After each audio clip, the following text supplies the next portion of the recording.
समय साराई स्वानुभूत्या चकास्ति चित स्वभावाय भावाय सर्व भावांतरच्छदे वंदित्तु शब्द सद्ये धूमचल मनो वयम गयम पत्ते गोच्छामी समय पाहुड़ मनो स्वे केवली भक्ति। 304 305 में गाथाएं हैं। पीछे की गाथाओं में ये बात कही गई थी कि जो आत्मा अपराधी होता है वो बंध को प्राप्त होता है और जो अपराधी नहीं होता है वो बंध को प्राप्त नहीं होता है। तो अपराधी कौन है, उसके लिए उदाहरण दिया था कि जैसे कोई चोरी करके और माल लेके बाजार में घूमता हो तो पुलिस को दिखाई देते ही वो अंदर से घबराने लगता है, और जिसने अपराध नहीं किया है वो उसको कोई घबराहट नहीं होती है। तो ऐसे ही जो अपराधी है वो अपने आप बंध से डरता है, और जो निरपराधी है उसे बंध नहीं होता, वो बंध से नहीं डरता है। और ये जो गाथा है 304 और 305, इसमें पहली गाथा में तो ये बात बताई है कि अपराध किसे कहते हैं अथवा राध किसे कहते हैं, और फिर दूसरी गाथा में ये बताया है कि जो निरपराध हैं वो निशंक कैसे होते हैं, वो सब बात इसमें बताई है। संसिद्धिराध सिद्धि साधियमाराध्यम चये अट्ठो अवगत राधो जो खलु चेयासो होई अवे राधो।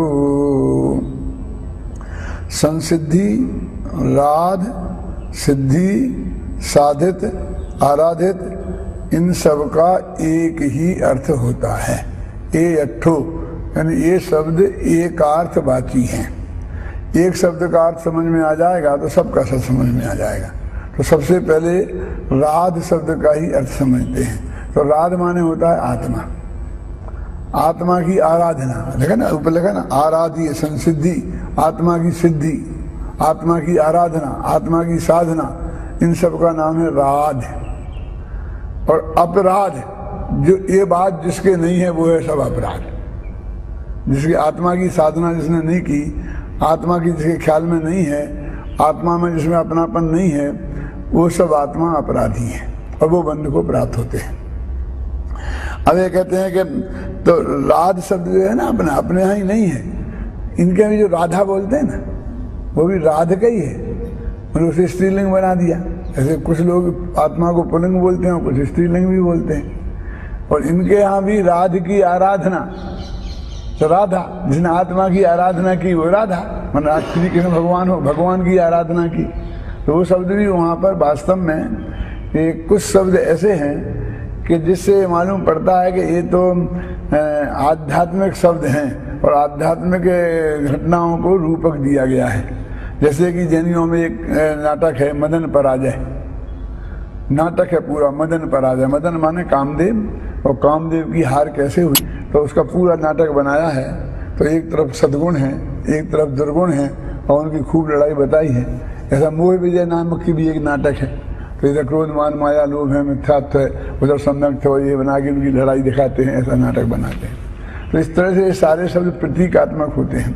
तो अब यहाँ ये अब गए राधो जो खलु, जो आत्मा अपगत राध है, माने राध से रहित है। माने राध माने आत्मा की प्राप्ति जिसको नहीं हुई है, वो आत्मा अपराध है, उसका नाम आत्मा का अपराध है।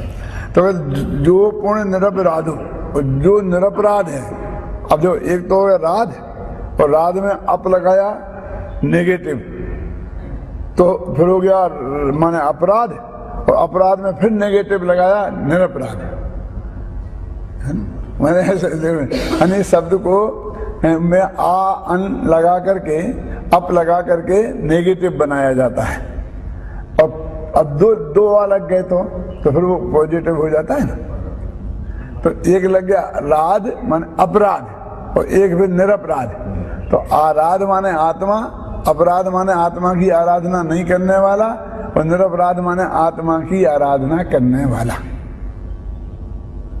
तीन हो गया। तो राध माने तो अकेला आत्मा है ना, और अपराध माने आत्मा की आराधना से विमुख, और निरपराध माने आत्मा की आराधना में संलग्न। तीन हो गए। तो कहते हैं जो ही निरपराध हो चेया, जो आत्मा निरपराधी है, माने जिसके जीवन में अपराध नहीं हो रहा है, मिथ्या तो राग द्वेष मोह कसाय के भाव नहीं हो रहे हैं, सो निशंक योग वह निशंकित होके घूमता है। वो बताया ना, चोरी होता तो निशंकित होके घूमता है जगह जगह, और वो निशंकित होके घूमता है कौन? जिस आत्मा में अपराध नहीं है, माने आत्मा की आराधना में जो लगा हुआ है वो निशंकित होकर घूमता है, उसे किसी प्रकार की शंका नहीं होती है। और आराधना, और जो आदमी निशंकित होकर घूम रहा है तो समझ लेना चाहिए कि वो आत्मा की आराधना में निरंतर बरत रहा है। ये तो गाथा का मूल अर्थ बताया मैंने, अब टीका का पढ़ते हैं। परद्रव्य का परिहार करके जो शुद्ध आत्मा की सिद्धि अथवा साधन, उसे राध कहते हैं। जिस आत्मा के राध अर्थात शुद्ध आत्मा की सिद्धि अथवा साधन दूरवर्ती हो, वह आत्मा अपराध है? अथवा इसकी दूसरी व्युत्पत्ति ऐसी है कि जिस भाव का राध दूरवर्ती हो वह भाव अपराध है। मतलब उस भाव को अपराध कहते हैं। मतलब एक तो आत्मा पर घटित किया और एक उस भाव पर घटित किया, क्योंकि अपराध तो भाव का नाम है ना। आत्मा तो अपराधी बोलते हैं, जब वो व्यक्तिवाचक बनाते हैं ना तो उसे अपराधी बोलते हैं, अपराध नहीं बोलते हैं, है ना। और जब वो भाववाचक होता है तो अकेला अपराध रहते हैं। इसलिए कलश आया है समय सार में, तो उसमें ते अद्यापि पापा, वे आज भी साक्षात पाप हैं। कौन? बात तो करी व्यक्तियों की, और उन्हें पापी नहीं कह करके पाप कहा। तो उन्होंने कौन? तो उन्होंने बहुत लिखा है, ऐसा पालन करते हैं, ऐसा पालन नहीं करते हैं, पूरा कलश है। और उसमें ते अद्यापि पापा, वे आज भी साक्षात पाप स्वरूप हैं। माने पापी नहीं है। क्या मतलब पापी और पाप में क्या फर्क है? बात तो एक ही है, लेकिन पापी में भेद मालूम पड़ता है कि पाप अलग है और व्यक्ति अलग है। और पाप में मानो वो व्यक्ति ही पाप हो गया, अभेद हो गया, तो पापी के सुधरने के चांस हैं। लेकिन जो शुद्ध खुद में भी पाप रूप हो गया है तो उसका तो सुधरेगा क्या? वो तो नष्ट ही होगा। तो मतलब आचार्य कहते हैं कि पाप से परिणमित आत्मा स्वयं पाप है। वही प्रवचन सार की गाथा 8वीं 9वीं 10वीं महाराज जी, उसमें लिखा शुभोपयोग से रत आत्मा शुभ है, अशुभोपयोग से रत आत्मा अशुभ है, और शुद्धोपयोग से रत आत्मा शुद्ध है। माने वह द्रव्य पर्याय की अभेद बात बताई।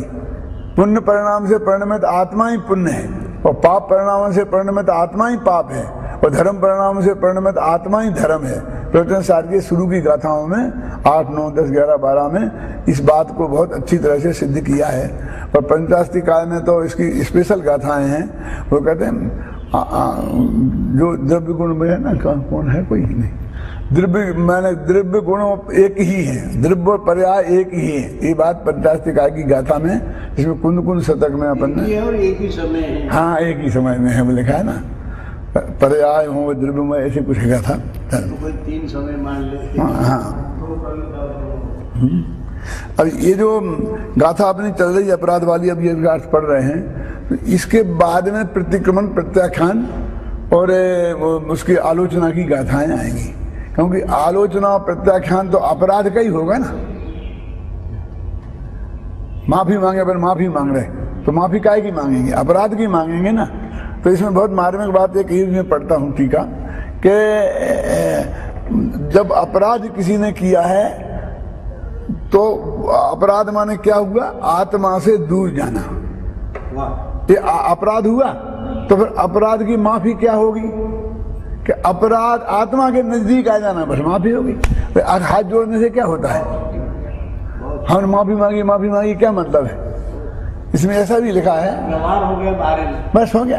कि वो ये कहते हैं कि अपराध किया हमने, तो सबसे पहला प्रायश्चित तो यह है कि भविष्य में वो अपराध हम नहीं करेंगे, ये निर्णय ले। और फिर क्या गुरुदेव मेरे को कोई प्रायश्चित दोगे? 2 उपवास कर या 3 उपवास कर। अब वो कहेगा गलती कल फिर करूंगा और मैं 6 उपवास करने को तैयार हूं, तो वो कोई वो मतलब प्रतिक्रमण नहीं है, वो प्रत्याख्यान नहीं है। प्रतिक्रमण माने लौट के आना। लौट के आना माने कहाँ? कि वो अपने आत्मा में था तो अपने आत्मा से दूर चला गया तो लौट के आया, उसका नाम है प्रतिक्रमण। प्रतिक्रमण माने जाना आना, और प्रतिक्रमण माने लौट के आना। देखो गच्छति माने जाना होता है, आगच्छति माने आना होता है, और प्रत्यागच्छति माने लौटना होता है, और अवगच्छति माने जानना होता है। धातु तो एक है, गम, गम गच्छ धातु है जो गमनार्थक है। अब उसमें उपसर्ग लगाते हैं। आप जानते हैं मुनिराजों के उपसर्ग होते हैं और शब्दों को भी उपसर्ग लगते हैं। प्रत्यय होते हैं तो प्रत्यय जो अंत में लगते हैं उन्हें बोलते हैं प्रत्यय, और जो आरंभ में लगते हैं उन्हें बोलते हैं उपसर्ग। जैसे दान शब्द है, इसमें प्रा लगाया तो ये प्रा हो गया उपसर्ग, प्रदान।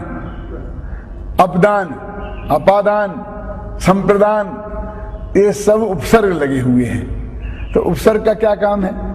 तो उसमें लिखा है व्याकरण सूत्र में, उपसर्गेण धात्वर्थो बलात् अन्यत्र नीयते। उपसर्गों के द्वारा धातु माने जो शब्द है ना, क्रिया शब्द, उनका अर्थ बदल करके दूसरी जगह ले जाया जाता है। दान का अर्थ अलग होता है, प्रदान का अर्थ अलग होता है, संप्रदान का अर्थ अलग होता है, अपादान का अर्थ अलग होता है उपसर्गों के लगने से। अब ऐसे ही जैसे इसमें बताया ना कि वो मैं भी शब्द बोले थे मैंने, गच्छति जाना, अब आगच्छति तो उल्टा हो गया ना आना, अवगच्छति मैंने जानना, प्रत्यागच्छति मैंने लौट के आना, तो ये सब उपसर्ग लग गए। प्रहार, आहार, विहार। हाँ, प्रहार, आहार, विहार, ये सब जो संहार, ये शब्द जो है ये उपसर्ग वाले कहलाते हैं। तो कहते अपराध, तो ये अब अपराध ही तो है, अप उपसर्ग तो है। तो अपराध माने आराध माने आत्मा, और आत्मा से दूर चला गया, आत्मा की साधना से दूर चला गया।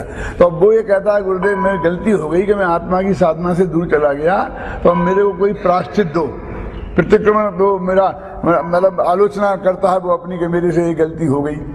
तो आचार्य कहते हैं कि पहले प्रत्याख्यान करने को तैयार हो कि भविष्य में मैं ऐसी गलती नहीं करूंगा, तो फिर जो वर्तमान की गलती है उसके बारे में कोई बात सोची जाए। मैं एक उदाहरण देता हूं कि एक आदमी को एक हीरे की घड़ी बहुत पसंद थी, 1 लाख रुपए की घड़ी थी। अब वो घड़ी बहुत पसंद थी लेकिन खरीदने की हैसियत नहीं थी, तो बहुत दिनों से ललचाई आंखों से ललचाता था। अभी एक आदमी भूल गया और वो घड़ी उसके हाथ लग गई, तो उसने वो घड़ी अपने पास रख ली, बहुत खुश कि भाई मेरे को मजा आ गया, घड़ी मेरे को मिल गई जो मैं चाहता था, मेरा एक सपना पूरा हो गया। अब उसे डर लगा कि ये घड़ी चोरी की है, अब मुझे बहुत पाप लगा होगा। तो वो जाकर के गुरु के पास गया कि गुरु जी मेरे से ऐसा ऐसे अपराध हो गया है, तो मुझको उसका कोई प्रायश्चित दे दो जिससे मैं उस अपराध से धुल जाए। तो गुरुजी ने कहा कि हाँ हो सकता है, पहले तो वो घड़ी तुम वापस करके आओ। कि महाराज घड़ी तो नहीं दूंगा किसी कीमत पर, वो तो मुझे बहुत मुश्किल से मिली है। आप कहो तो 2-5 हजार रुपया खर्च कर सकता हूँ, दान दे सकता हूँ, सेवा कर सकता और उपवास कर सकता हूँ, जो प्रायश्चित दो मैं करने को तैयार हूँ, लेकिन घड़ी वापस नहीं दूंगा। तो उन्होंने कहा कि भैया हमारे पास ऐसा कोई प्रायश्चित नहीं है कि घड़ी तेरे को पच जाए और पाप धुल जाए। पाप धोना है तो घड़ी वापस करनी पड़ेगी। तो दूसरे के पास गया, तीसरे के पास गया, क्या और कोई ऐसे भी मिल जाते हैं कि ठीक है 10 ब्राह्मणों को भोजन करा, तेरे पाप धुल जाएंगे। क्यों? उसे अपना स्वार्थ सिद्ध करना है और उसे अपना स्वार्थ सिद्ध करना है। लेकिन जैन दर्शन कहता है प्रत्याख्यान के बिना प्रतिक्रमण और आलोचना सफल नहीं होती। भविष्य में ये काम नहीं करूंगा मैं, ऐसे संकल्प के साथ ही पुराने अपराध की माफी की जा सकती है ना। तो वो क्या किया उसने, अब वो घड़ी चाहता है कि मैं घड़ी पच जाए और पाप धुल जाए। तो मैं कहा ऐसी कोई व्यवस्था नहीं है। अब वो बेचारा हर थाक करके बोला ठीक है साहब, अब मैं घड़ी देने को तैयार हूं, तो मेरे को जो आज तक पाप लगा है वो तो धुल जाएगा, तो वो काय को धुलेगा, घबराना। अब भविष्य में नहीं लगेगा, समझना। फिर वो घड़ी का पाप क्या, वो पाप का गणित भी सही नहीं समझता है।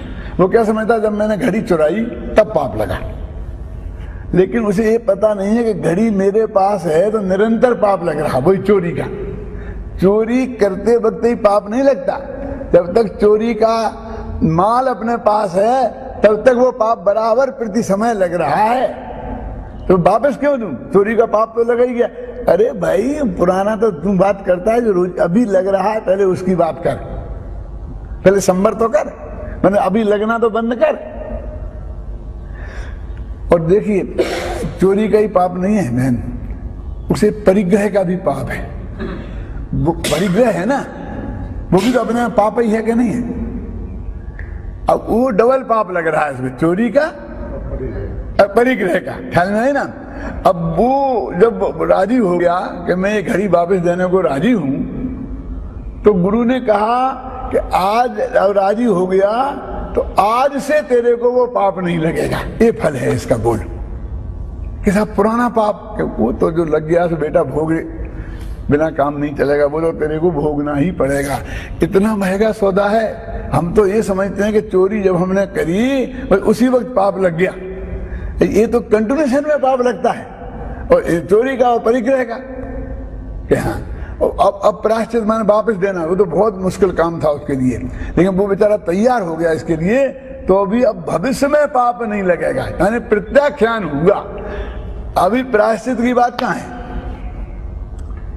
आप समझे ना। तो अब क्या करेंगे, तो वो भूतकाल का पाप है, उसका क्या करेंगे। वो तो अब जो बन गया और जैसा सब उदय में आएगा तो वो उसको भोगना पड़ेगा। अब जरा थोड़ी खतरनाक बात कहता हूं, अभी हम ये समझते हैं कि हमने पाप काम किया और पुण्य किया तो पुण्य से वो पाप कट जाएगा।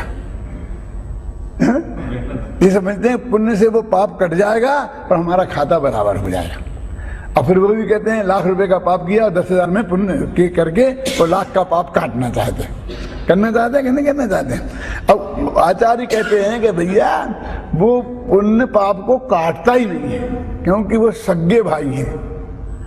मनुष्यों में सगे भाई एक दूसरे को काटते हैं, लेकिन कर्म में सगे भाई एक दूसरे को नहीं काटते हैं। तो क्या प्रक्रिया है दर्शन मजेदार।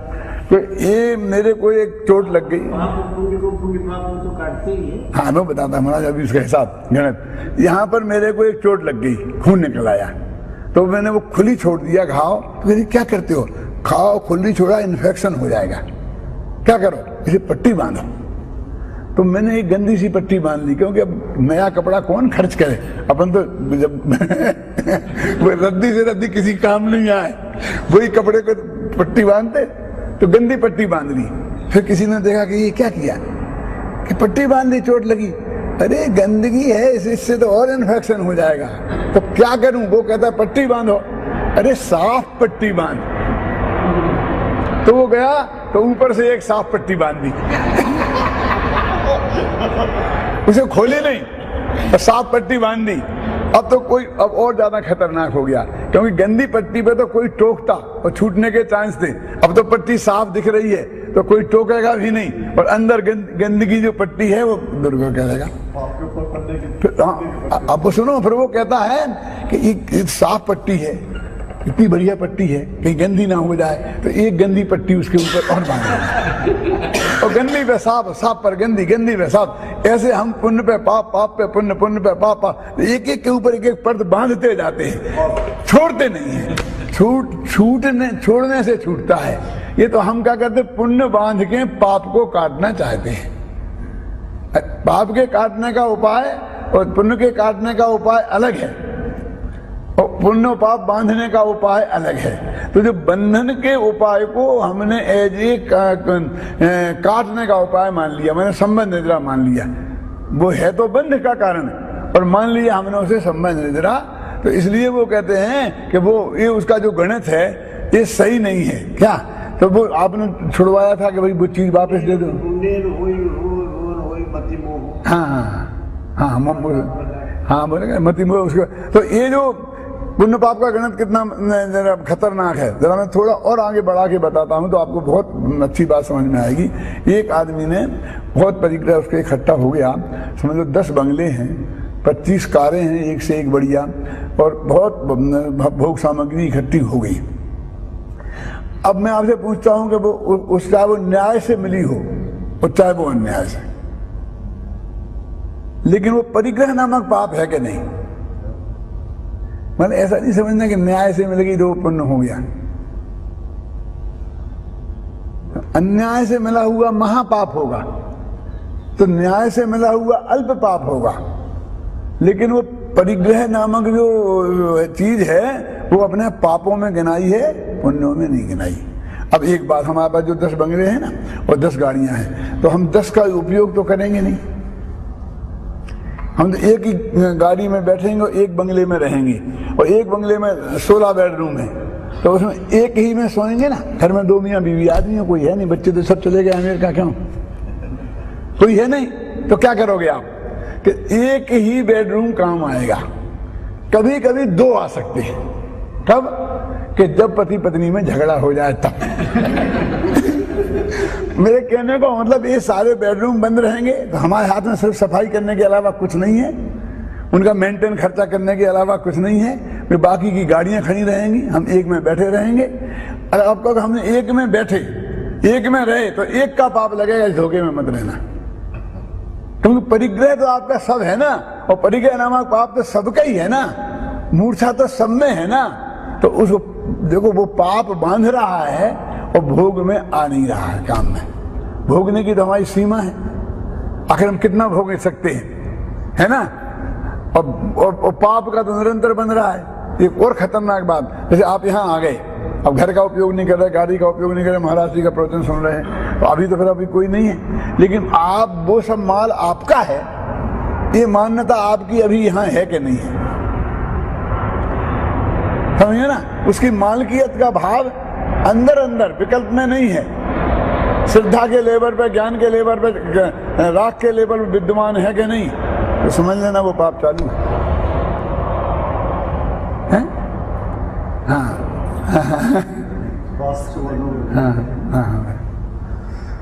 संक्रमण हो रहा है। हाँ ठीक है महाराज, कुछ कैसे थे और ये किताबें पर जो सार का सार।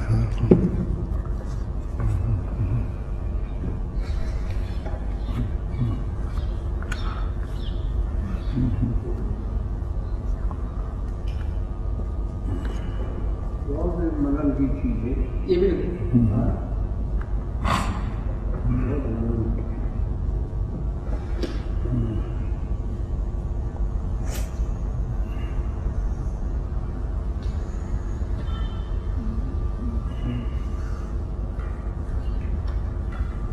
इसके साथ 35वां गाथा। हाँ 35। हाँ हाँ मेरा नाम कोई हाँ हाँ ये इसमें इसी टाइप से गाथा है वो। क्या ये कहते हैं कि कोई ज्ञानी आत्मा, 34वीं गाथा में ये कहा है, सब्बे भावे जम्मा पच्चक्खाई परित्रिनादूणम तम्मा पच्चक्राणम नाणम नीमा मुड़े अभ्यम, कि जब यह आत्मा पर पदार्थों को पर पदार्थ जानता है और जानकर त्याग करता है तो उसका नाम प्रत्याख्यान है, और वो प्रत्याख्यान ज्ञान में ही होता है। अब इसी गाथा का जो भाव है उसका उदाहरण दिया है, जय नाम को भी पुरुषो। ये अमृत कुंद का स्पेशल वाक्य है, ये 25 जगह मिल जाएगा, जय नाम को भी पुरुषो। ये नहीं कहते कि सत्य प्रकाश जी के फलाने जी, जैसे किसी नाम का कोई पुरुष, ऐसा उदाहरण देते हैं, जय नाम को भी पुरुष। अब कोई व्यक्ति, अब वो राजा को श्रद्धा करके उसके लिए माने कि जो वो है ना पूरी गाथा क्या है, हाँ 35वीं गाथा, तो इसी का वो उसका वो है, मतलब उदाहरण है। हाँ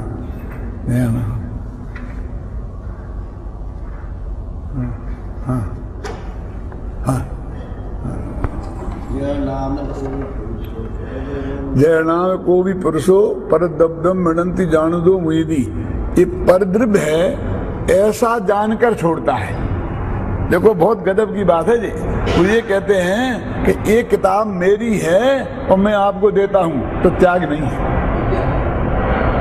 तो ये मेरी नहीं है, मैं इसका कोई नहीं हूं, मेरा इससे कोई लेना देना नहीं है, और मैं इसे छोड़ता हूं। देता हूं कहां से रहा, क्योंकि दान होता है ये मेरी है ऐसे विकल्प पूर्वक होता है, वो त्याग होता है ये मेरी नहीं है ऐसे विकल्प पूर्वक होता है। राग देश का त्याग होता है, तो राग देश ये मैं नहीं हूं ऐसे पहले माना जाता है। तो त्याग में क्या होता है कि वो आदमी की पहले मान्यता में ये आता है कि ये मेरी चीज नहीं है, इसलिए मैं इसे छोड़ता हूँ। मैंने विकल्प करके अपना मान रखा है तो मान्यता छोड़ता हूँ। और वो दानी कहता है देखो ये मेरी चीज है और मैं तुम्हें देता हूँ। तो दान है व्यवहार, तो त्याग है निश्चय। तो निश्चय से पर पदार्थ अपने नहीं है, इसलिए त्याग निश्चय है। और दान जो आपने कही ऐसे मेरी नहीं है, मैं दे रहा हूँ, हाँ तो उसके लिए एक सूत्र दे दिया चैरित्र सार में, हाँ। दानम पारंपरेण मोक्ष कारण। हाँ वही मोक्ष का। ये पूजा में परंपरा से मोक्ष का था। नहीं, पूजा में बहुत अच्छा लिखा महाराज जो है दस लक्ष्मी पूजन में, निश्चय राग द्वेष निर्वारे और ज्ञाता दोनों दान संहारे। तो व्यवहार से 4 प्रकार का दान देता है और निश्चय से राग द्वेष को छोड़ता है। ऐसे ज्ञाता 4 प्रकार का दान। ज्ञाता माने सम्य दृष्टि, उसमें बहुत मार्मिक बिंदु लिखना है। और एक बात और गजब है, धनी क्या दान अभय दिवैया, धनी ज्ञान और अभय दिवैया त्याग राग विरोध को। धन वे मुनिराज धन्य है, धन साधु है ना, धन साधु ज्ञान अभय दिवैया त्याग राग विरोध को। क्या कह रहे? ये उन धार्मिक साधुओं को धन्य है जो 2 प्रकार के दान देते हैं, 4 प्रकार के। आहार दान तो साधु देते नहीं, औषध दान देते नहीं, तो ज्ञान और अभय, ज्ञान दान और अभय दान दिवाने वाले साधु धन्य हैं। कितना बाइफर्केशन किया उसमें, क्या धन साधु ज्ञान अभय दिवैया, ये तो होगा उनका दान। और साधुओं का त्याग क्या है? तो कहते हैं त्याग राग विरोध को, राग और देश को छोड़ा है और इन्होंने ज्ञान का दान दिया है। तो दान और त्याग एक चीज नहीं हो सकती, क्योंकि छोड़े जाते हैं राग देश और दान दिया जाता है ज्ञान का। दान दिया जाता है अच्छी चीज का और त्याग किया जाता है बुरी चीज का। त्याग ये बुरी चीज है, मेरी नहीं है, ऐसा मान के किया जाता है। और दान ये अच्छी चीज है और मेरी चीज है। अपन कहते हैं ना कि दान की गाय के दांत नहीं होते तो उस दान ही नहीं मानते, उसी मजाक उड़ाते हैं ना। खोटी चीज का त्याग होता है, अच्छी चीज का दान होता है। भगवान को राग देश परित्यागी साम्य भाव बोध का, राग देश का त्यागी और साम्य भाव का जानने वाला कहा गया है। इसमें एक प्रश्न थोड़ा सा ऐसा है, आपने साध्य साधक भाव बताया, हाँ व्यवहार साधक, निश्चय साध्य, टीका में भी है। तो अब ये जो जाना कि ये पर है, ये किसने बताया? निश्चय ने। और जो त्यागना और व्यवहार हो गया, तो निश्चय साधक और व्यवहार साध्य भी हो सकता है क्या? देखो ये व्यवहार साधक निश्चय साध्य, ये व्यवहार नय का कथन है, ये निश्चय नय का कथन नहीं है। और निश्चय नय का कथन क्या है? 16वीं गाथा है महाराज के, मैं गाथा बोलता हूँ, विंसन ज्ञान चरित्राणी सेविदव्यानी साउना नित्यम तान पुण्यजान तिन्नवी अपानम चैव निच्छेदो। कि साधु पुरुषों को दर्शन ज्ञान चारित्र का सेवन करना चाहिए और उन तीनों को एक भगवान आत्मा ही जानो। तान पुण्यजान तिन्नवी अपानम चैव निच्छेदो, निश्चय से। तो व्यवहार से कहा कि ज्ञान दर्शन चारित्र का सेवन करना चाहिए, और निश्चय से कहते हैं उन तीनों को एक आत्मा ही जानो, तो एक आत्मा का सेवन करना चाहिए। अब उसके नीचे जो टीका है उसमें बहुत मार्मिक बात लिखी, उसमें ये लिखी कि साध्य साधक भाव। तो साध्य भाव कौन है और साधक भाव कौन है? आपने बोला ना, तो जो अधूरी आत्म साधना है, माने 4थे गुणस्थान से लेकर 12वें गुणस्थान तक है साध्य भाव, है साधक भाव। और अरहंत तो सिद्ध भगवान है साध्य भाव। माने अधूरी आराधना का नाम है साधक भाव और पूर्ण आराधना का नाम है साध्य भाव, है ना। पूर्ण आराधना का नाम है 12 भाव।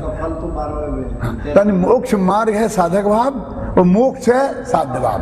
अब वो कहते भगवान आत्मा की उपासना करना चाहिए साध्य साधक भाव से। तो 15वां कलश में कहा है, एस ज्ञान घन हो आत्मा नित्यम सिद्धम भीप्सुभी साध्य साधक भावे ने दुधई के समुपास्यताम।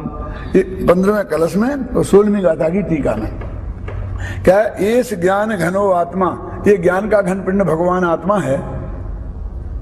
नित्यम सिद्धम अभीप्सुभी, जो आत्मा की सिद्धि की कामना करते हैं उनको इसकी आराधना साध्य भाव से और साधक भाव से करना चाहिए। साध्य साधक भावे ने दुधई कह समुपासताम, 2 प्रकार से एक आत्मा की उपासना करना। अपने कोई 2 भाग भेद करके हाँ, तो उन्होंने कहा एक आत्मा की उपासना तो एक करना है, फिर 2 भेद कैसे हो गए, साध्य भाव और साधक भाव। तो जब तक मोक्ष मार्ग है तब तक वो साधक भाव, और जब मोक्ष हो गया तो वो साध्य भाव। तो मोक्ष मार्ग और मोक्ष दोनों तो साध्य और साधन है, और मुझे प्राप्त हो है भगवान आत्मा है, वो आराध्य है। आप आराधना किसकी करना, भगवान आत्मा की, अपने भगवान आत्मा की आराधना करना।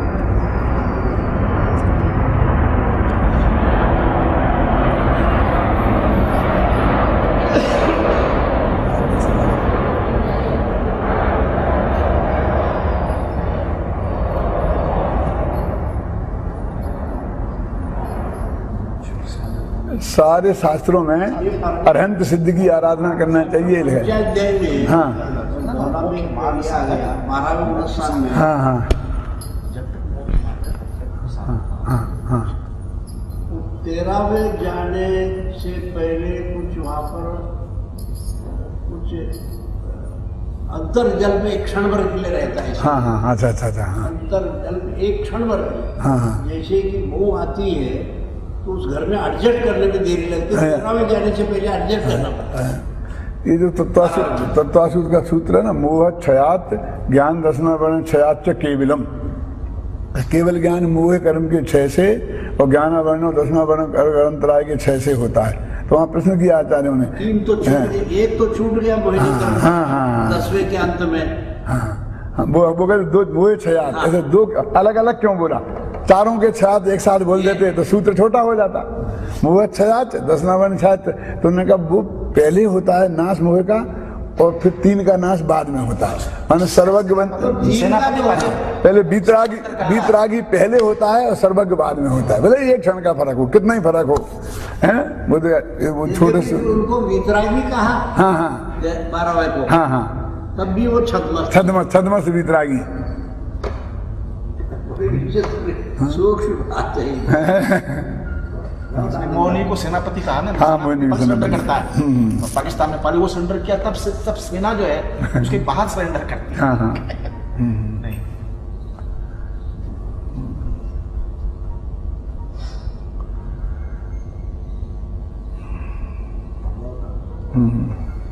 ठीक है।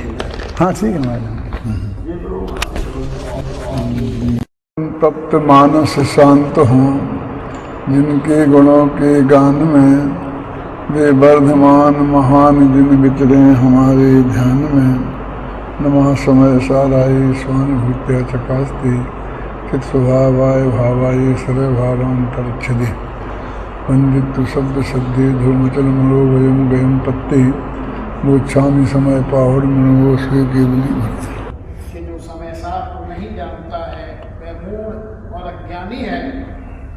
श्रमण संस्कृति और नैतिक मूल्यों के लोकप्रिय प्रवक्ता, अध्यात्म साहित्य के प्रखर उद्घोषक, प्राच्य भारतीय भाषाओं के मनीषी विद्वान, अनेक पुस्तकों के रचयिता, संपादक, अध्यात्म शिरोमणि, तत्ववेत्ता, विद्यावाचस्पति, परमागम विशारद, वाणीभूषण, जैन रत्न, विद्यावारिधि, विद्वत शिरोमणि आदि अनेक मानव विभूति उपाधियों से विभूषित अंतर्राष्ट्रीय प्रवचनकार, सुप्रसिद्ध लेखक, तार्किक विचारक, बाग्मी, कुलभक्त, धर्मानुरागी, महामहोपाध्याय डॉक्टर हुकमचंद भारिन, यशस्वी अध्यक्ष श्री अखिल भारतवर्षीय दिगंबर जैन परिषद के कर कमलों में उनकी बहुआयामी सेवाओं के लिए सिद्धांत चक्रवर्ती परम पूज्य आचार्य श्री विद्यानंद जी मुनिराज के पावन सानिध्य में यह प्रशस्ति फलक सबहुमान समर्पित किया जाता है तथा उन्हें मनोज्ञ विद्वान के मानव विरुद्ध से सादर किया जाता है। श्रीमती सरयू दफ्तरी अध्यक्षा, सुरेश जैन मंत्री, कुंद भारती, दिनांक 22 अक्टूबर 2005 शनिवार स्थान पुण्य कुंद भारती नहीं थे।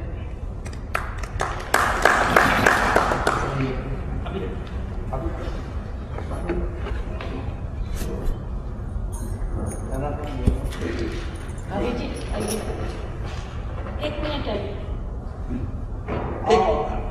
एक मिनट पहले और अब मैं आप सभी लोगों की ओर से कुन कुन विद्यार्थियों को अनुरोध कर रहा हूँ, इतनी देश ओर से मैं सम्मान के लिए आदरणीय भाई चंद्र भाई साहब से अनुरोध करता हूँ। आप कुन भारती के संस्थापक न्यासी हैं और हमारी संस्था के कोषाध्यक्ष हैं, तो तिलक लगाएंगे माला।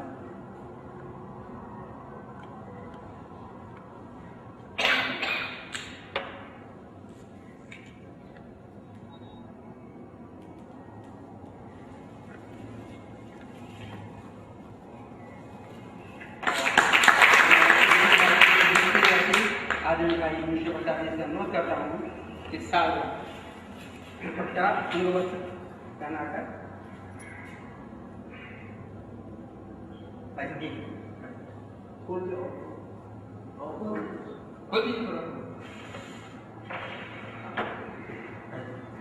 मुंबई से शादी गांधी जी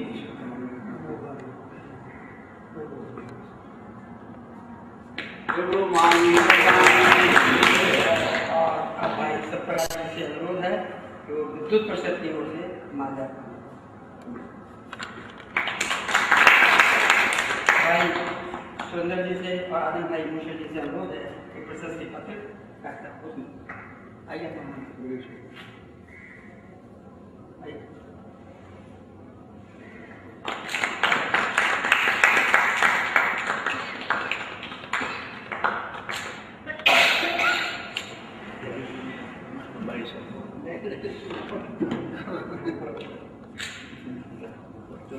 तो जी आचार्य जी एक बात हमेशा कहते हैं और वो मैंने अनुभव भी किया कि अगर पत्नी पति का सहयोग न दे तो पति कोई कार्य नहीं कर सकता। और मैं कई बार अनुभव कर चुका हूँ कि बहन गुणमती जी गुणमाला जी डॉक्टर साहब के साथ कया की तरह रहती हैं। डॉक्टर साहब को केवल प्रवचन करना और स्वाध्याय करना, जो के अलावा कोई तीसरा काम मैंने करते देखा नहीं। बाकी सारी जिम्मेदारी आपने उड़ी हुई है, तो मैं उनसे अनुरोध करता हूँ कि हमारा सम्मान स्वीकार करें। और कुन भारती की अध्यक्षा आगे चाहे से अनुरोध करता हूँ कि वो उनको तिलक माल्यार्पण आइए।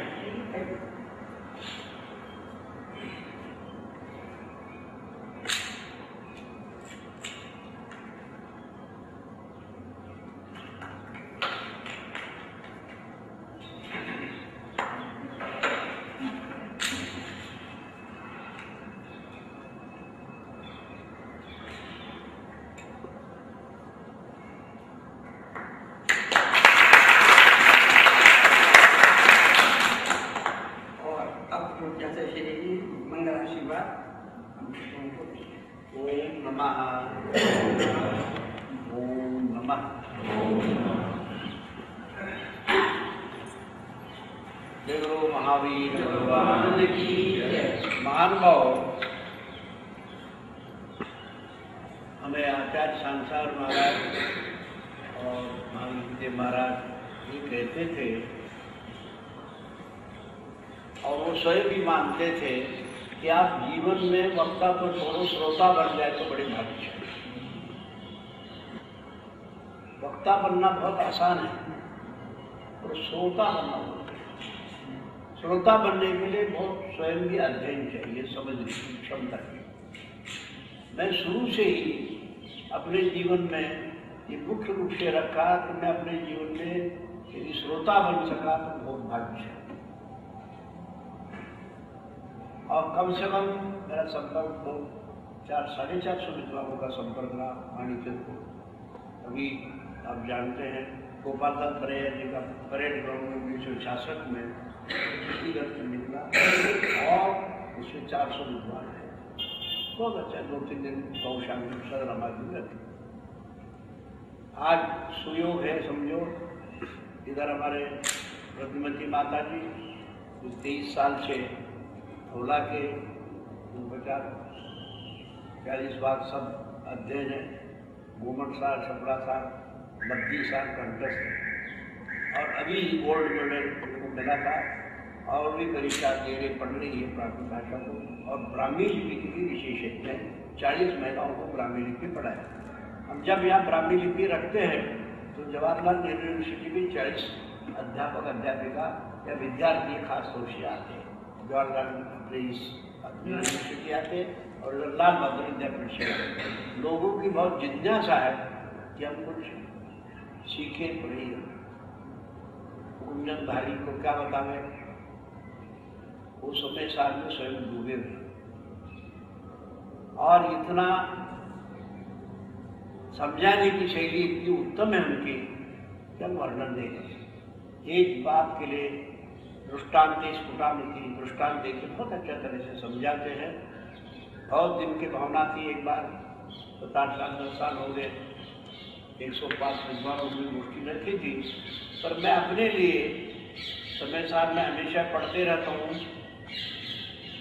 सुबह मुझे कुछ भी नहीं आता था समय साल का, आज से उसको हो गए 40 साल।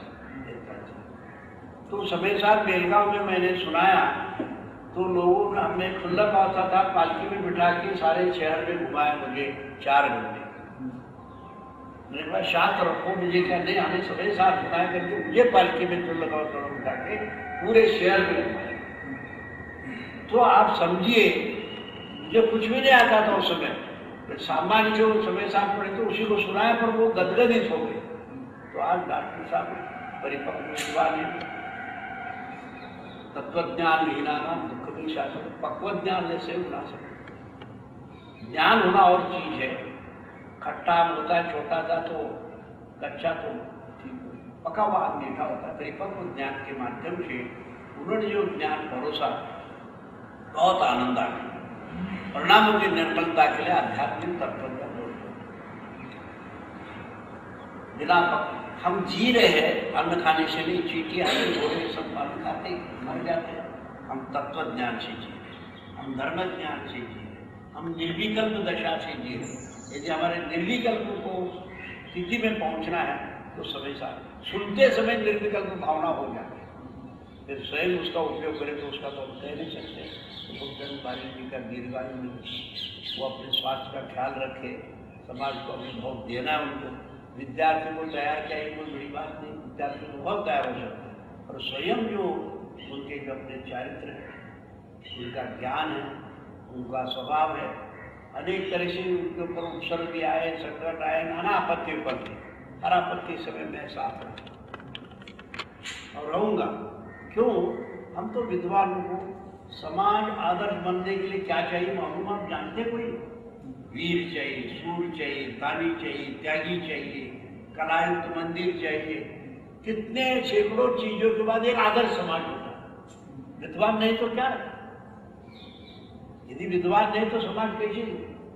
एक बीच में बात बताऊं, पेरिस में हर साल जैन धर्म के 2 दिन के भाषण रखते हैं, जैन धर्म पेरिस में यूनिवर्सिटी। तो डॉक्टर एन उपाध्याय को, सतीश जी को मालूम है 75 में सिद्ध सेना सिद्ध से उनके न्याय को संबंध सूत्र पर 2 दिन का भाषण था उनका।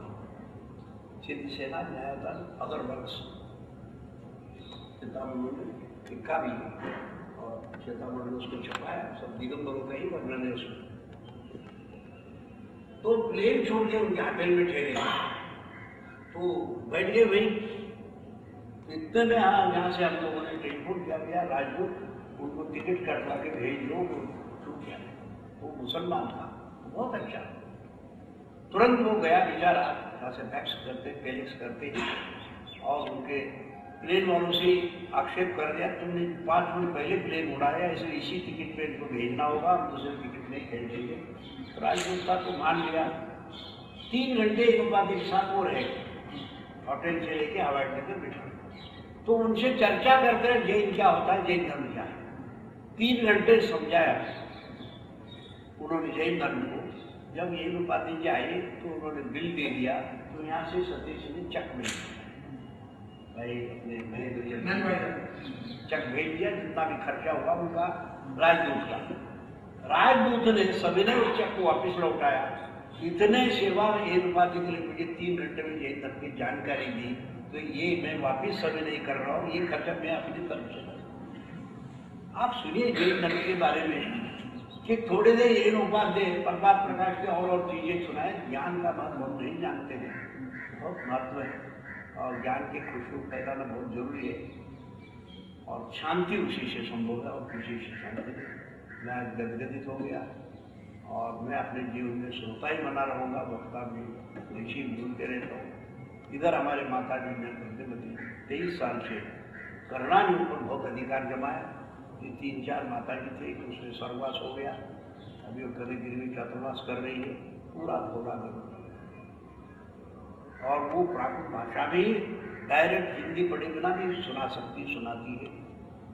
तो आज उनका भी आपने प्रारंभिक देखा और पूरा ये एक सप्ताह भर उनका पूरा का पूरा संगत दर्शन किए। ब्लैक बोर्ड पर सब आप देखोगे बहुत गदगदित होंगे। दो यहाँ विदुषी और हमारे विद्वान के बीच में बैठ के मुझे आनंद हो रहा है। मैं बहुत उन्हें धन्यवाद मिले और मंगलमय जीवन हो और हमें हमेशा इन दोनों कानों से सुनने को मिले, जितना भावना करते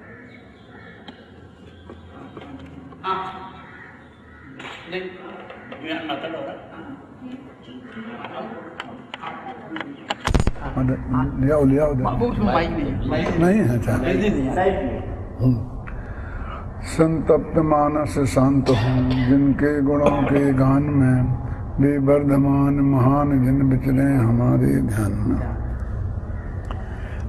आचार्य श्री ने मुझे इस बात के लिए याद किया कि मैं उनके सामने समय सार पढ़ूं। मैं तो उससे ही गदगद हो गया कि ऐसा भाग्य मेरा और कब होगा।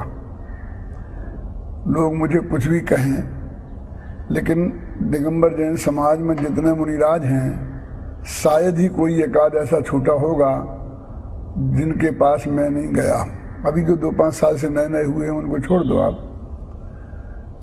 और सब जगह मैंने बहुत शांति से उनकी बातें सुनी। सुनाने का अवसर कहीं नहीं मिला, ना के बराबर ही मिला। एक शांति सागर जी थे, एक धर्मभूषण जी हैं, एक निर्वाण सागर जी हैं, उनका भी आशीर्वाद मुझे प्राप्त हुआ। लेकिन महाराज श्री के पास करीब 30-35 साल पहले मैं जयपुर पधारे थे, तो जयपुर आने के 100 किलोमीटर पहले ही मैं उनके पास आया था और उनसे अत्यंत विनम्र शब्दों में निवेदन किया था कि हमारे समाज में बहुत वातावरण खराब है और ऐसा संकट का काल है, तो हम आपसे मार्गदर्शन चाहते हैं कि हम क्या करें, इसके लिए हम आपके पास आए। और उस दिन से लेके आज तक महाराज जी से निरंतर का संपर्क बना रहा।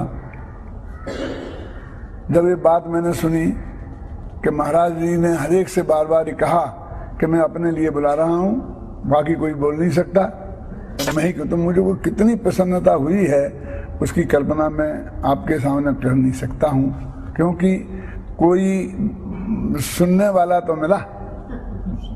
हमने सारी जिंदगी जो कुछ उपलब्ध किया और साधारण जनता को, मैं उन सबको मूर्ख तो अज्ञानी तो नहीं कह सकता, लेकिन उनको सुनाने का अवसर भी कम नहीं मिला है? लेकिन पूज्य श्री को सुनाने का मेरे को मौका मिला, ये बहुत बड़ी बात है। उनका आशीर्वाद हमेशा प्राप्त रहा। और इसी संदर्भ में मैं ये भी कहना चाहता हूँ कि जो हमारे आध्यात्मिक सतपुरुष कांजी स्वामी थे, उनका भी मुझे ऐसा ही आशीर्वाद प्राप्त था। मैं महाराज श्री के खास कर कहना चाहता हूँ कि कई दफ़े हमारे मिशन के अंदर के झगड़ों में मेरे उधर भी बहुत संकट आए और हर दफ़े बड़ी दृढ़ता से स्वामी जी ने एक शब्द में उसको ख़त्म कर दिया कि नहीं, कुछ नहीं और कुछ संकट नहीं। जो उनके पास गए थे, ये हुआ था, वे हुआ था। अब समझे ना, जिस तरह का चलता है ना वातावरण में, तो उन्होंने हमेशा किया। और उन्हें भी अंतिम समय में मुझे 20 दिन तक एक क्लास लेकर नए चक्र की और सुनाने का मौका मिला था। वो विराजते थे, उसके 1-2 साल बाद ही स्वर्गवास हो गया। तो मैंने बोला ना कि मैं तो सबके पास जाने की भावना, जिस दाल में सबसे पहले कांजी स्वामी के पास गया था, तो दूसरी साल में बर्नी जी के पास गया था, क्योंकि उस वक्त मुझे ऐसा लगता था कि दो ही ऐसे संत हैं जो सुनने हैं, जो अध्यात्म की गहरी बात करते हैं। तो मैं सिकर जी में थे वो, और मैं वहाँ गया था। तो उस वक्त बहुत कमज़ोर हालत में थे और ज़्यादा बोल भी नहीं सकते थे, पहचान भी नहीं सकते थे। तो हमने उनसे बात कही कि हम तो आपके पास आए हैं और गत वर्ष हम वहाँ गए थे सोनगढ़, वहाँ सुन के आए हैं, अब आपको सुनना चाहते हैं और हम चाहते हैं कि वस्तु स्वरूप क्या है हमें जानना चाहते हैं। तो उन्होंने कहा भैया हम तो बोल नहीं सकते, तुम बोलो।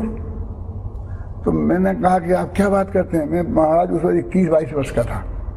वो बर्नी जी ने कहा कि आप बोलो। तो मैंने कहा भी महाराज ये बात क्या करते, भैया हम बोल नहीं सकते। तो भाई पंडित सकरचंद जी वहाँ प्रवचन करते थे, परमात्मा प्रकाश चलता था, ब्रह्मदेव की टीका चलती थी। तो मैंने कहा कि महाराज आप कह रहे हैं, आज्ञा दे रहे हैं, तो आप सुनेंगे तो मैं बोलूँगा, नहीं तो नहीं बोलूँगा। क्यों? क्योंकि मैं ये जानना चाहता हूँ कि मैंने जो समझा है वो सही है कि नहीं, और मैं वो सब बात बोलूँगा जो कंट्रोवर्शियल है, और उसमें मेरा क्या चिंतन है वो मैं सब आपको बोलूँगा। भाग्य की बात है 4-5 दिन तक मुझे बर्नी जी को उपस्थिति में परमात्मा प्रकाश की ब्रह्मदेव सूर्य के आधार पर बोलने का मौका मिला। ये सन 58-59 की बात है। मैंने लास्ट में पूछा बर्नी जी से कि महाराज क्या आज्ञा है, मुझे बताओ, मेरे में जो भी मैं सचमुच मिलकर गलती जानना चाहता हूँ। तो उन्होंने एक वाक्य कहा, उसका क्या अर्थ था आप सब लोग डिसीजन करना कि भैया बात 100% सच्ची है, लेकिन किसी के कहने से श्रद्धा को विचलित नहीं करना। ये बात उनका था, और इस वाक्य के कई तरह से अर्थ लगाए गए। मैं तो यही पवित्र भाव समझता हूँ कि भाई मेरे को उन्होंने आशीर्वाद दिया। लोग ये भी कहने लग गए कि उन्होंने कहा ना श्रद्धा को विचलित नहीं करना, माने स्वामी जी के चक्कर में मत आ जाना, ये कहना चाहते हैं जो भी है ना, लेकिन मैं नहीं समझता हूँ वो। तो मेरे को बहुत बड़ा भाग्य है कि महाराज श्री ने मेरी 8 दिन तक बिल्कुल इस बात से बहुत प्रोत्साहित किया। महाराज श्री के साथ तो परीक्षा की घड़ी में उस दिन भोग चुका हूँ कि जब अभिनंदन ग्रंथ देने का प्रसंग आया था तो क्या दिल्ली में देना है, तो मैं कहा दिल्ली में महाराज श्री मौजूद हैं, उनकी अनुपस्थिति के बिना संभव नहीं है किसी भी कीमत पर, तो उनका जो होगा वही करेंगे। तो उसी वक्त 8 तारीख जो नक्की हुई, उसी दिन बम्बई में प्रधानमंत्री के हाथ से जो जैन रत्न की उपाधियां दी जा रही थी 20-25 आदमियों को, उसमें मेरा भी नाम था। अब वो एक उसी दिन यहाँ और उसी दिन वहां। साहू रमेश चंद जी के घर पर निर्मल कुमार सेठी बैठे थे और महाराज जी के पास आके गए थे। महाराज जी ने डांट के भगा दिया था और उन्होंने वहाँ से कहा मुझसे फोन करके कि डॉक्टर साहब आप इसमें नहीं आइए, यहाँ पर जो हो रहा है कार्यक्रम, और आप बम्बई जाइए। मैंने कहा भाई मैं तो ऐसा नहीं कर सकता हूँ, मेरे निर्मल कुमार जी सेठी मेरे सामने बैठे हैं, यहाँ बहुत उपद्रव होगा, ये होगा वो होगा क्या, और ये आपके पास आ रहे हैं जयपुर इस बात को आपको समझाने के लिए। रमेश जी ने मेरे से ये बात कही। मैंने कहा देखो जी, मुझे तो इसमें निर्णय करने में आधा मिनट भी नहीं लगा जब दोनों का प्रसंग आया कि मैं तो जो कुछ भी होगा मैं महाराज जी के पास ही जाऊंगा, मैं बम्बई नहीं जाऊंगा। बहुत समय मैंने कहा देखो यदि तुमको बहुत ही विकल्प है तो महाराज जी के पास जाओ, मेरे पास बात मत करो मुझसे, क्योंकि महाराज जी के विकल्प से ये बात हुई है। और मैं वहाँ नहीं गया, महाराज जी के सामने आए और सब काम बढ़िया हुआ। तो मेरे तो चुनाव की परीक्षा की घड़ी आ गई थी और मैं समझता हूँ कि मैं उसमें फेल नहीं हुआ हूँ, और महाराज श्री का आशीर्वाद भी हमेशा प्राप्त रहा है। मैं आज माता जी का जो व्याख्यान मैंने सुना, मैं उससे बहुत ही प्रभावित हुआ हूँ। मैंने भी स्वाध्याय किया थोड़ा बहुत करुणानियों का, और हमने महाविद्यालय में विद्यार्थियों को पढ़ाने के लिए पूरी व्यवस्था की हुई है। माता जी जानती होंगी, एक ब्रह्मचारी कल्पना बहन है, ब्रह्मचारी विमला बहन है, ब्रह्मचारी यशपाल जी हैं, वो पढ़ाते हैं। और साथ में हमें 2-3 विद्यार्थी भी तैयार किए हैं जो इस विषय के विशेषज्ञों ने तैयार किया है। तो जुगोमठ जीव कांड और कर्म कांड ये दोनों हमारे यहाँ हम पढ़ाते हैं विद्यार्थियों को 5 साल में, और 2-3 साल तक लगातार पढ़ाते हैं, 1 साल गोमठ साहब ये करके। तो ये विषय भी मतलब पढ़ाया जाता है, लेकिन जितनी सरलता से और जितने कठिन विषय को माता जी ने प्रस्तुत किया है तो सचमुच बहुत ही प्रशंसा के काबिल है। मेरे को भी विकल्प आ रहा है कि अध्यात्म की दृष्टि से 5 लब्धि पर चर्चा मैं करूं तो मैं सुबह का एक व्याख्यान बाकी है, उसमें मैं अध्यात्म दृष्टि से 5 लब्धि पे चर्चा करना चाहता हूं, 15-20 मिनट, आध घंटा जितना भी होगा, तो इस दोनों का समन्वय होगा। और मेरा मतलब ये है, मैं आप बता दूं, मैं ये मानता हूं कि करुणान योग और अध्यात्म यदि दोनों की तुलना की जाए तो करुणा योग का वजन ज्यादा है, क्योंकि वो धर्म कांटा है, वो सर्वज्ञ की वाणी से सीधा आता है। टोडरमल जी साहब ने मोक्ष मार्ग प्रकाशक में लिखा है कि स्थूल कथन क्या और सूक्ष्म कथन क्या महाराज जी। तो उन्होंने उसका लिखा कि जो हमारे ज्ञान में डायरेक्ट नहीं आ सके सर्वज्ञ की वाणी के अलावा, हमको यही कहना पड़ेगा कि भाई वीर सेन स्वामी ने लिखा है, हमारा माथा उसमें नहीं चलता। कितनी प्रकृतियां की कहाँ बंद विच्छित्ति होती है, हमारी अकल से काम नहीं चलेगा। वो तो जो उसमें लिखा है कि 16 कले गुण स्थान में 16 की होती तो 16 की होगी, तो वो सूक्ष्म है। और सूक्ष्म जनोदितम ऐसा वाक्य आता है ना, तत्वम, और अध्यात्म उसकी अपेक्षा स्थूल है, क्योंकि वो बुद्धिगम्य है। बुद्धिगम्य लोगों को समझ में आए उस दृष्टि से। तो मैं इस दृष्टि से आपसे सुबह बात करना चाहता हूं कि ये जो आपने समझा, तो ये केवली भगवान का कहा हुआ अक्षर अक्षर सत्य है, ऐसा मैं मानता हूं, और बात सत्य है। साथ में क्योंकि ये भावों की विशुद्धि, अधाकरण क्या, अपूर्वकरण क्या, अनुवृत्तिकरण क्या, क्या देशनालब्धि क्या, उसमें अंतः कोटा कोटि प्रमाण रह जाते हैं, कर्म का अनुभाग वगैरह, ये सब बातें हमारे ज्ञान का ज्ञेय नहीं बनती। सर्वज्ञ भगवान ने जो आगम में लिखी वो हमें मानना पड़ेंगी। तो हम बुद्धि पूर्वक क्या करें और क्या हो, हमारे परिणाम कैसे हों, तो हम सम्यक्त के सन्मुख होकर सम्मा दृष्टि बने, तो उसके पहले 5 लब्धियों के परिणाम कैसे होते हैं, स्थूल बुद्धि गोचर और अध्यात्म की दृष्टि से मैं कल उसके बारे में सुबह थोड़ी चर्चा करूं। कल सुबह की कल सुबह के लिए कल प्रातःकाल फिर 8:30 बजे फिर ये समाप्त हुई, और आज उसके बाद कल